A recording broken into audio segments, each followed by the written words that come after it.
Bharat England జట్ల మధ్య నేడు పూణేలో 4వ టీ20 మ్యాచ్ జరగబోతుంది. తొలి 2 మ్యాచ్లలో గెలిచి మంచి ఉత్సాహం మీద ఉన్న టీమిండియా 3వ టీ20 మ్యాచ్లో ఓటమితోటి కాస్త నిరుత్సాహానికి లోనైంది. ఇక ఈ 4వ టీ20 మ్యాచ్లో ఇండియా గెలిస్తే మరో మ్యాచ్ మిగిలి ఉండగానే సిరీస్ను చేజిక్కించుకుంటుంది. ఒకవేళ ఈ మ్యాచ్లో ఇంగ్లాండ్ గెలిస్తే మాత్రము సిరీసు 2-2 తోటి సమమవుతుంది. అప్పుడు చివరి టీ20 మ్యాచ్ చాలా కీలకమవుతుంది. సో చివరి మ్యాచ్ వరకు ఉత్కంఠను కొనసాగించకుండా ఉండాలంటే ఈ 4వ మ్యాచ్లోనే గెలిచి సిరీస్ను సొంతం చేసుకొని సస్పెన్స్కు ఫుల్ స్టాప్ పెట్టాలి. ఇప్పటి వరకు జరిగినటువంటి 3 మ్యాచ్లలో భారత బౌలర్లు పర్వాలేదనిపించినప్పటికీ బ్యాటర్లే తమ పేరుకు తగ్గ ప్రదర్శన చేయలేదు. అభిషేక్ శర్మ ఒక మ్యాచ్లో, తిలక్ వర్మ మరో మ్యాచ్లో రాణించడంతో భారత్ తొలి 2 మ్యాచ్లలో గెలిచింది. ఇక మిగతా బ్యాటర్లు ఎవ్వరు కూడా రాణించలేదు. కనీసం ఈ మ్యాచ్లోనైనా మిగతా వాళ్ళు రాణించకపోతే ఇక కష్టమే. ఈ నేపథ్యంలో 4వ టీ20 మ్యాచ్లో భారత తుది జట్టులో ఎవరెవరు స్థానం సంపాదిస్తారో ఒకసారి చూద్దాం. ఓపెనర్లుగా అభిషేక్ శర్మ, సంజు శాంసన్ ఇద్దరు కొనసాగే అవకాశాలే పుష్కలంగా ఉన్నాయి. అభిషేక్ శర్మ తొలి మ్యాచ్లో తన ధనాధన్ బ్యాటింగ్ తోటి భారత్కు విజయాన్ని అందించాడు. అయితే 2-3 మ్యాచ్లలో కొద్దిసేపైనా వేగంగా ఆడాడు, కానీ అదే క్రమంలో స్వల్ప స్కోర్లకే అవుట్ అయ్యాడు అభిషేక్ శర్మ.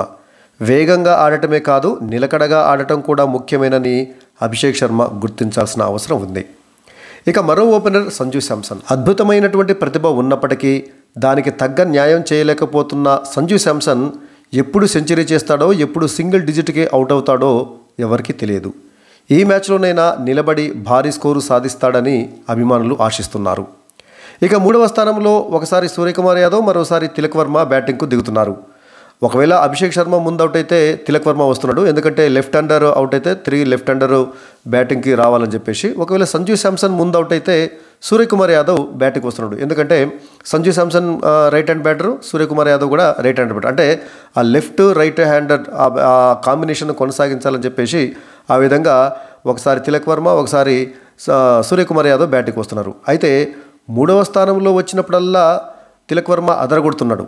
2వ టీ20లో కూడా అదే జరిగింది. 2వ టీ20లో 3వ స్థానంలో వచ్చినటువంటి తిలక్ వర్మ ఒంటి చేత్తోటి భారత్కు విజయాన్ని అందించిన విషయం మనకు తెలిసిందే. అయితే 3వ టీ20 మ్యాచ్లో మళ్ళీ సూర్యకుమార్ యాదవ్ 3వ స్థానంలో బ్యాటింగ్కి వచ్చిండు. దీంతో అటు సూర్యకుమార్ యాదవ్ కానీ ఇటు తిలక్ వర్మ కానీ ఇద్దరూ ఫెయిల్ అయ్యారు.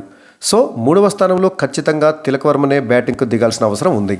తొలి టీ20 మ్యాచ్లో 19 పరుగులతోటి నాట్అవుట్గా ఉన్నటువంటి తిలక్ వర్మ 2వ టీ20లో 1 మెన్ ఆర్మీ లాగా ఒంటరి పోరాటం చేసి 72 పరుగులతోటి నాట్అవుట్గా నిలిచి ఒంటి చేత్తో ఇండియాకు విజయాన్ని అందించిన సంగతి తెలిసిందే.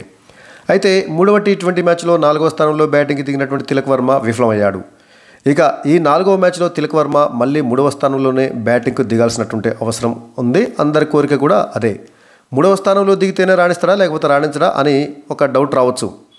బ్యాటింగ్ స్థానం పైన సందిగ్ధత లేకుండా ఉండాలంటే నిలకడగా ఒకే స్థానంలో బ్యాటింగ్కి వస్తే ఒక భరోసా అనేది ఉంటుంది. కాబట్టి తిలక్ వర్మను 3వ స్థానంలో పంపించడమే అటు జట్టుకి ఇటు తిలక్ వర్మకు కూడా శ్రేయస్కరంగా అనిపిస్తుంది. ఇక 4వ స్థానంలో కెప్టెన్ సూర్యకుమార్ యాదవ్ వస్తాడు. ఈ సిరీస్లో ఇప్పటి వరకు ఘోరంగా ఫెయిల్ అయింది సూర్యకుమార్ యాదవే.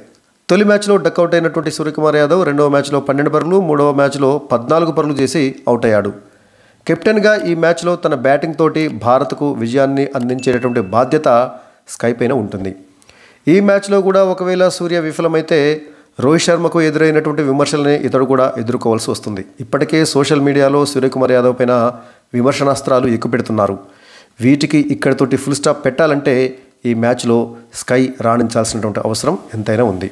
ఇక 5వ స్థానంలో హార్దిక్ పాండ్యా స్థానం కూడా పదిలమే. ఈ సిరీస్లో తన బౌలింగ్ తోటి పర్వాలేదనిపించినటువంటి పాండ్యా బ్యాటింగ్లో మాత్రము అనుకున్న స్థాయిలో రాణించలేదు అనేది వాస్తవం. అదేంటి, 3వ టీ20 మ్యాచ్లో హార్దిక్ పాండ్యా 40 పరుగులు చేసి ఇండియన్ బ్యాటర్లలో టాప్ స్కోరర్గా ఉన్నాడు కదా అని మీరు అనొచ్చు. నిజమే, 3వ టీ20 మ్యాచ్లో హార్దిక్ పాండ్యా 40 పరుగులు చేశాడు, కానీ అందుకు తీసుకున్నటువంటి బంతులన్నీ 35 బంతులు ఆడిండు. సో కీలకమైనటువంటి సమయంలో క్రీజ్లో చాలాసేపు ఉన్నటువంటి హార్దిక్ పాండ్యా వేగంగా ఆడలేకపోయాడు. దాంతో ఇండియా మ్యాచ్ ఓడిపోయింది. సో మనకి ఎక్కువసేపు క్రీజ్లో ఉండటం కాదు, ఎన్ని పరుగులు చేశాడన్నది కాదు, స్ట్రైక్ రేట్ కూడా చాలా ముఖ్యం కదా టీ20లో. అందులోనూ టార్గెట్ను ఛేదిస్తున్నప్పుడు ఆ టార్గెట్ను చూస్తూ సమయానికి తగ్గట్టుగా రాణించాల్సినటువంటి అవసరం ఉంది. సో తొలి మ్యాచ్లో 3 పరుగులతోటి నాట్అవుట్గా ఉన్నటువంటి హార్దిక్ పాండ్యా రెండవ మ్యాచ్లో 6 బంతుల్లో 7 పరుగులు చేస్తే ఇక కీలకమైనటువంటి మూడో మ్యాచ్లో చాలాసేపు క్రీజ్లో ఉన్నప్పటికీ 35 బంతుల్లో కేవలం 40 పరుగులు మాత్రమే చేయడంతో మరి ఇండియా ఓడిపోయినటువంటి విషయం మనకు తెలిసిందే. సో హార్దిక్ పాండ్యా మరి ఫినిషర్ పాత్రను పోషించలేకపోతున్నాడు అన్నటువంటి విషయాన్ని ఇక్కడ మనం గమనించాల్సినటువంటి అవసరం ఉంది. సో హార్దిక్ పాండ్యా స్ట్రైక్ రేట్ను మెరుగుపరుచుకొని మరింత వేగంగా ఆడాల్సినటువంటి అవసరం ఉంది. ఇక 6వ స్థానంలో రింకు సింగ్ వచ్చేటటువంటి అవకాశం ఉంది. గాయం కారణంగా 2-3 టీ20లకు దూరమైనటువంటి రింకు సింగ్ గాయం నుంచి కోలుకున్నాడనేటువంటి వార్తలు వస్తున్నాయి. ఇది భారత్కు శుభ పరిణామమే. ఎందుకంటే మంచి ఫినిషర్గా పేరు తెచ్చుకున్నటువంటి రింకు సింగ్ ఉంటే ఇండియాకు మరింత భరోసా ఏర్పడుతుంది.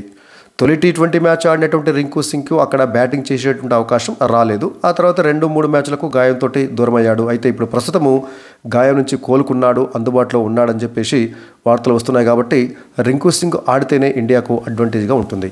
ఒకవేళ రింకు సింగ్ గాయం నుంచి కోలుకున్నాడన్న వార్త నిజమైతే మాత్రము రింకు సింగ్ని తీసుకోవాలి. మరి రింకు సింగ్ని ఎవరి ప్లేస్లో తీసుకోవాలి? ధ్రువ్ జురేల్ స్థానంలో. ధ్రువ్ జురేల్ 2 మ్యాచ్లు ఆడినప్పటికీ పెద్దగా ప్రభావం చూపించలేదు. సో కాబట్టి ధ్రువ్ జురేల్ను పక్కన పెట్టి రింకు సింగ్ను ఆడించడమే మేలు. ఇక 7వ స్థానంలో వైస్ కెప్టెన్ అక్షర్ పటేల్ వస్తాడు. బౌలింగ్లో పర్వాలేకున్నప్పటికీ ఆల్రౌండర్గా బ్యాటింగ్లో మరింత బాగా ఆడాల్సినటువంటి అవసరం ఉంది అక్షర్ పటేల్. ఇక 8వ స్థానంలో మరో ఆల్రౌండర్ వాషింగ్టన్ సుందర్ వస్తాడు. సుందర్ కూడా బౌలింగ్లో బాగానే ఉన్నప్పటికీ బ్యాటింగ్లో మరింత బాధ్యతాయుతంగా ఆడాలి. ఇక 9వ స్థానంలో హర్షదీప్ సింగ్ రావాలి. 3వ టీ20 మ్యాచ్లో రెస్ట్ ఇచ్చినటువంటి హర్షదీప్ సింగ్ ఈ మ్యాచ్లో ఆడాల్సినటువంటి అవసరం ఎంతైనా ఉంది. తొలి 2 టీ20 మ్యాచ్లలో అద్భుతంగా బౌలింగ్ వీసినటువంటి హర్షదీప్ సింగ్కు 3వ మ్యాచ్ నుండి విశ్రాంతిని ఇవ్వడం జరిగింది. వర్క్ లోడ్ మేనేజ్మెంట్లో భాగంగానే అతన్ని పక్కన పెట్టడం జరిగింది. సో ఈ కీలకమైనటువంటి మ్యాచ్లో హర్షదీప్ సింగ్ ఆడాల్సిన అవసరం ఉంది. మరి హర్షదీప్ సింగ్ వస్తే ఎవరిని పక్కన కూర్చోబెట్టాలి?